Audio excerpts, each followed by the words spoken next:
పసిడి పరుగులకు బ్రేకులు పడ్డాయి. బంగారం ధర వెలవెలబోయింది. పసిడి ఒక్క రోజులోనే భారీగా పడిపోయింది. బంగారం కొనుగోలు చేయాలని భావిస్తున్న వారికి ఇది గుడ్ న్యూస్ అని చెప్పొచ్చు. అంతర్జాతీయ మార్కెట్లో పసిడి ధర తగ్గుదల కారణంగా దేశీ మార్కెట్లోనూ బంగారం ధర పడిపోయిందని బులిటెన్ మార్కెట్ నిపుణులు పేర్కొంటున్నారు. బంగారం ధర తగ్గితే వెండి ధర కూడా ఇదే దారిలో నడిచింది. హైదరాబాద్ మార్కెట్లో శుక్రవారం బంగారం ధర భారీగా తగ్గింది. 10 గ్రాముల 22 క్యారెట్ల బంగారం ధర $410 దిగొచ్చింది. దీంతో 46,330కు క్షీణించింది. అదే సమయంలో 24 క్యారెట్ల బంగారం ధర కూడా తగ్గింది. 10 గ్రాముల బంగారం ధర ₹10 తగ్గుదలతో 50,940కు క్షీణించింది. పసిడి ధర పడిపోతే వెండి ధర కూడా ఇదే దారిలో నడిచింది. కేజీ వెండి ధర ఏకంగా 1,450 దిగొచ్చింది.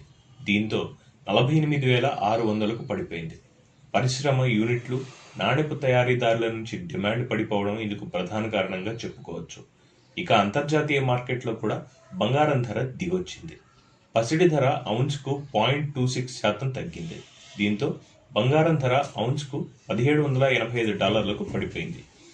బంగారం ధర తగ్గితే వెండి ధర కూడా ఇదే దారిలో నడిచింది. వెండి ధర ఔన్స్కు 0.49% తగ్గుదలతో $18.23లకు క్షీణించింది.